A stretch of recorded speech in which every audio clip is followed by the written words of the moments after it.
Welcome to EduRev. Today, I'm taking you on a personal first-person journey into mastering future tense grammar. Because, let's be real, rather than just staring at abstract rules, we're going to learn how to express our very own futures. Here's a quick roadmap for today. 1. Introduction to future tense. 2. Simple and continuous future. 3. Perfect and perfect continuous. 4. Will versus be going to. And finally, 5. Mistakes, summary, and EduRev. Okay, Section 1. Introduction to future tense. Let's set up the fundamental concept of exactly how our actions relate to the clock. To really anchor our whole lesson, take a look at this timeline. A tense simply tells us when our action happens, right? If I am acting right now in the present, I say, I play cricket. If my action already happened in the past, I say, I played cricket. But today, we're dropping a pin entirely on the right side of this timeline, the future. When I want to talk about an action that will happen later, I say, I will finally clean my room. Maybe. Everything we talk about today exists in this wide open future space. Moving to Section 2, Simple and Continuous Future. Let's break down the first two structural types using familiar everyday actions. First up is the simple future. The structure here is pretty straightforward. It's just subject plus will plus the base verb plus the object. I use this for predictions, promises, offers, or those split-second instant decisions. For example, imagine I suddenly realize I need a drink. I'd instantly decide, I am thirsty, I will get some water. Or, for a negative promise, just add not, like, I will not forget you. The crucial clues for this tense are time expressions.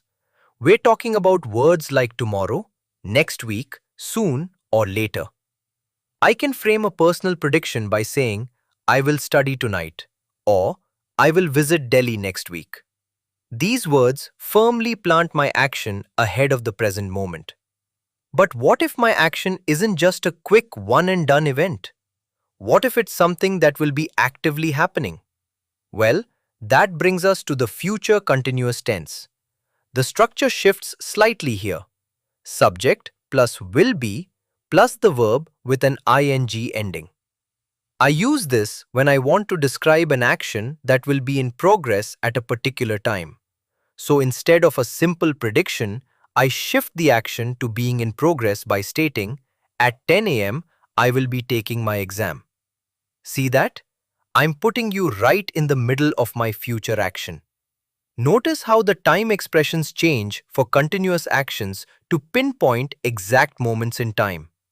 I don't just say tomorrow, I say at this time tomorrow.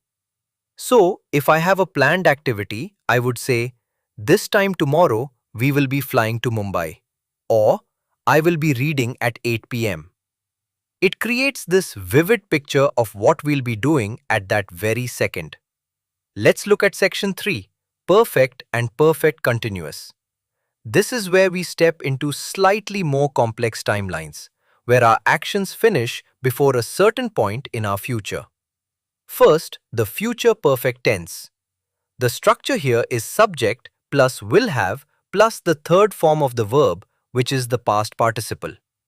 We use this to express that our action will be entirely finished before a specific future time or before another future action even occurs.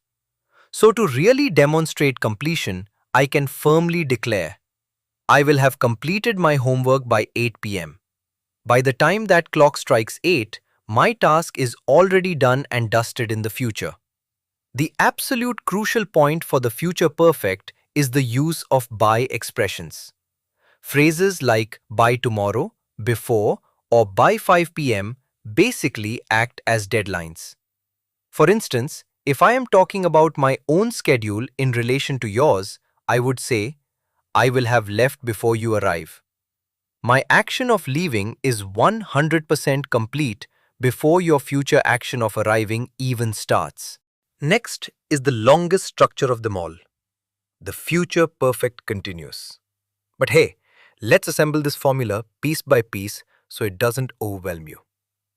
Step 1. Start with our subject, like I. Step 2. Add the fixed phrase will have been. Step 3. Add our base verb with ing. And step 4. Cap it all off with since or for plus a time reference. It looks like a lot, sure, but it flows beautifully once you actually put it together. So we use this specific structure when we really want to emphasize the duration of an ongoing action leading up to a future point. Highlighting that emphasis on duration, I would declare, by next month, I will have been living here for 5 years. I am drawing a continuous line from the past through the present all the way to next month to show exactly how long my continuous action has been happening. Or I might say, I will have been studying for 3 hours. It's all about that uninterrupted length of time. Alright, section 4. Will versus be going to. Let's introduce a notorious stumbling block for English learners, correctly choosing between will and be going to. The distinction between these two is actually crystal clear once you see it. On one side, we use will for things that pop up like lightning in the moment, instant decisions or promises. If the phone rings right now, I spontaneously say, I will answer the phone. On the other side, we use be going to for planned actions mapped out on a calendar. So I would say, we are going to visit Jaipur next Sunday. It's on my calendar, it's a firm plan, not a spur of the moment choice. I'd also use it if I see present evidence of the future, like looking up at dark clouds and saying, it is going to rain. And finally, section 5, mistakes, summary, and EduRev. Let's clean up some common errors and review our complete grammatical journey. Let's tackle these common mistakes so we can avoid them for good. First, never use will and going to together. We don't say, I will going to play. No way. You have to choose.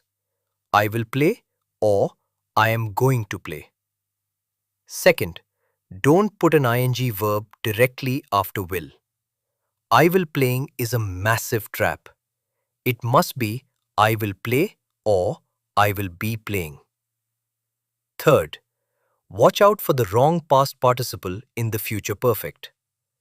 I can't say I will have play. It absolutely has to be I will have played. And lastly, ensure your continuous structure is intact. Always remember the be. I say I will be waiting, not I will waiting. Framing these rules from my own perspective makes them so much easier to remember, doesn't it? Now, check out this ultimate cheat sheet table. It shows exactly how the verb structure shifts as the meaning of my future action changes.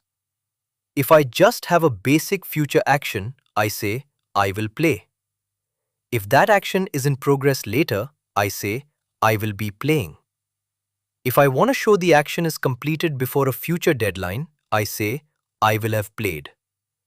And if I am stressing the duration up to a future point, I say, I will have been playing for 2 hours. Seeing them stacked side by side like this makes the logic undeniable. To tie a neat bow on the 4 main concepts, let's do a rapid-fire final review. Simple future equals a basic future action. Future continuous equals an action in progress. Future perfect equals an action completed before a certain time.